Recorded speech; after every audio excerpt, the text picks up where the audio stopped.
The candidates for the White House embody two vastly different visions for America's role in the world.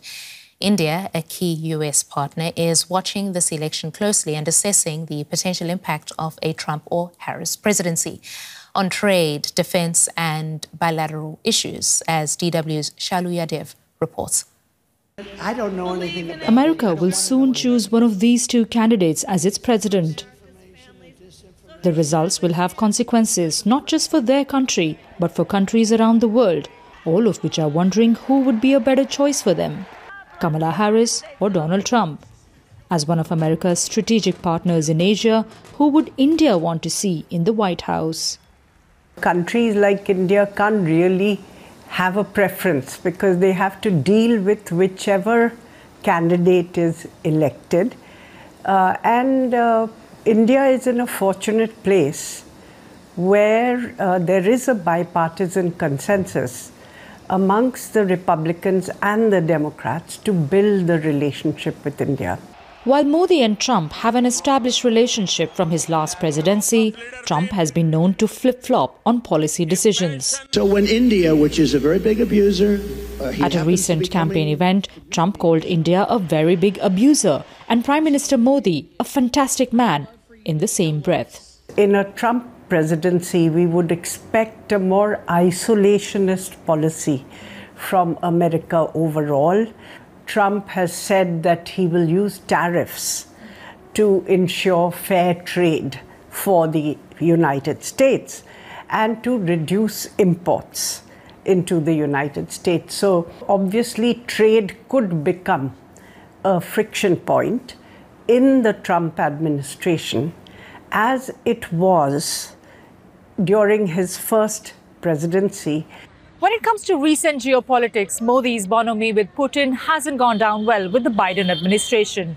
The US had hoped India would condemn Russia for its invasion of Ukraine, but India has maintained a non-aligned stance. Trump is thought to be more forgiving on this front, and he's repeatedly promised to end the Russia-Ukraine war if elected. There are millions here who have roots in India.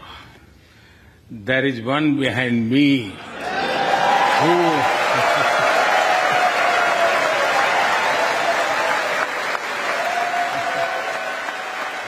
While Kamala Harris's father comes from Jamaica, her mother was born in present-day Chennai. Experts say that she will bring with her a cultural familiarity to India-US relations. But unlike Trump, she's been vocal about contentious issues like human rights in Indian-administered Kashmir.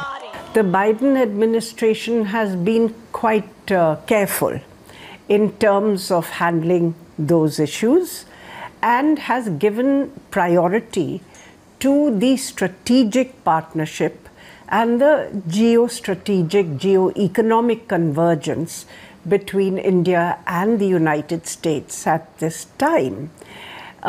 If Kamala gives more priority to human rights and these issues, other such issues, democratic backsliding and so on, then you could see that the relationship could become a little more tense.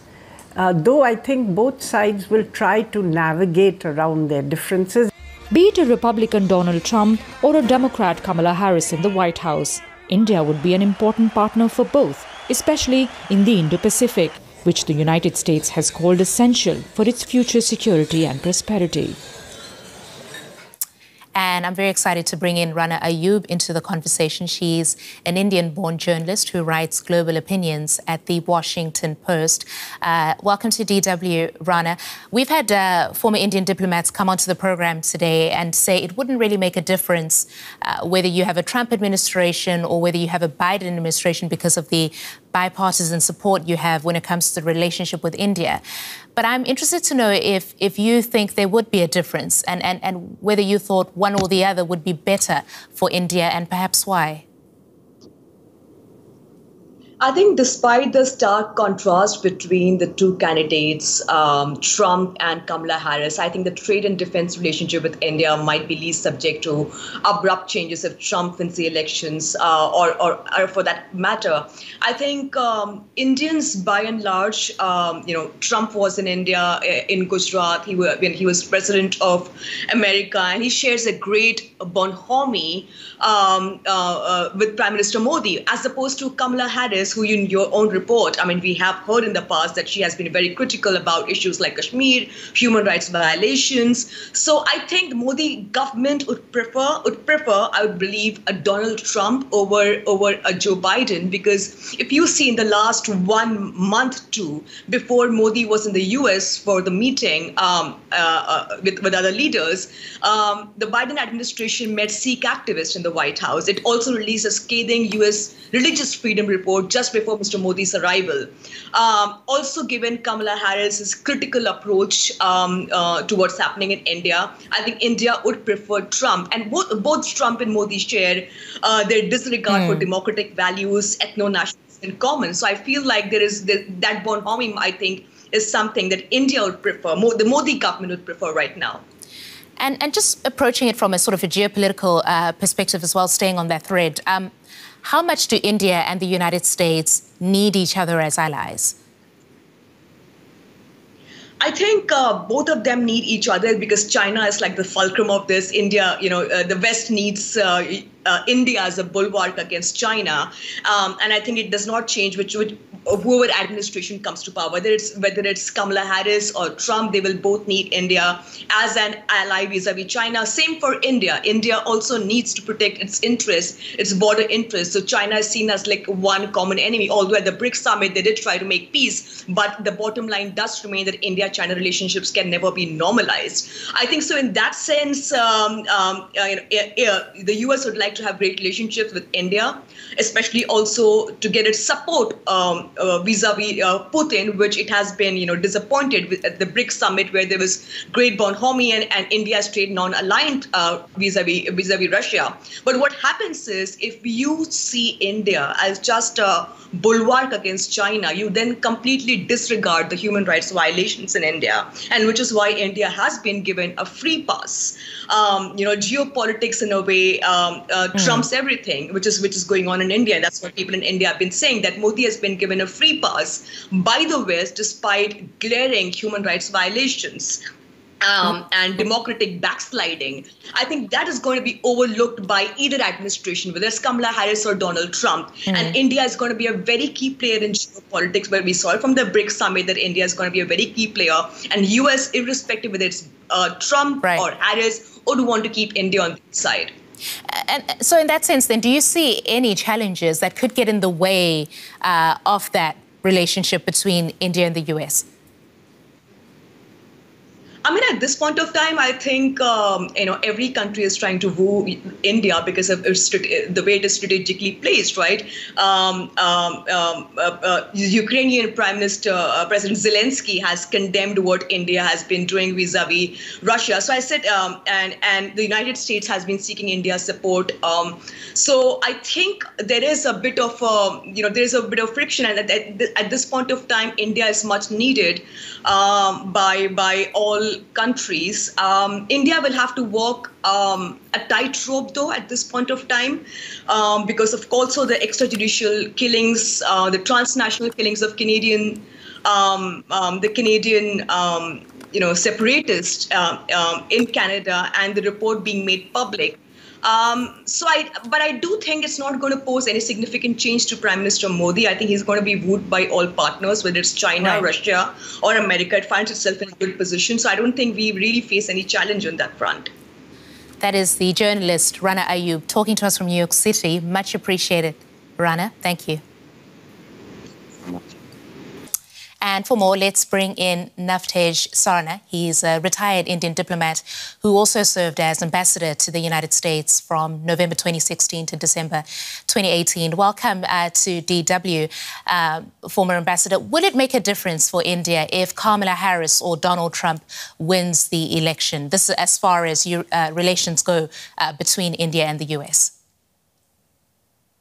Well, thank you for having me here. Certainly not for the broad contours of the relationship or the broad direction of the relationship. We must recall that for the last quarter of a century, this relationship has been on an upward trajectory, no matter who or which party has been in the White House. So there is broadly a bipartisan consensus on the importance of India in the current geopolitical landscape. And you're probably referring to the US's ambition to strengthen India as a way of countering China's power in the region. Is this working?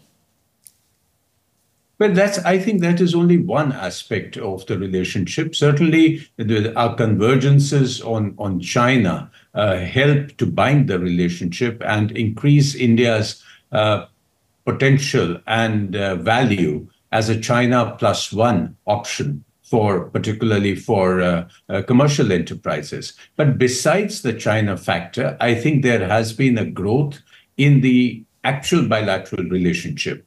Whether you see trade, whether you see economic possibilities, you see the technological possibilities, the fact that India offers a young demography, a huge, fast-growing economy, as well as a lot of innovation. So I think besides the China factor, there are several other factors which cannot be discounted. So it's not just only the China factor. Mr. Sarna, you were ambassador to the US when Donald Trump was president. Drawing from that experience, what would you expect from a Trump administration? Well, I think Mr. Trump is no stranger to India, nor is India strange to him. He's visited India. He's received our Prime Minister more than once. And I think we will be able to do business with him as we did last time. There will be an element of unpredictability which comes with Mr. Trump. There will be certain nuances. And if I was to guess where those would be, it would be trade and possibly immigration. I think, but on the security side, on the counterterrorism side, I think there will be a lot of convergence. This time we will have the advantage of having worked with him before. Mr. Sarna, thank you. That's India's former ambassador to the US, Navtej Sarna. Thank you very much.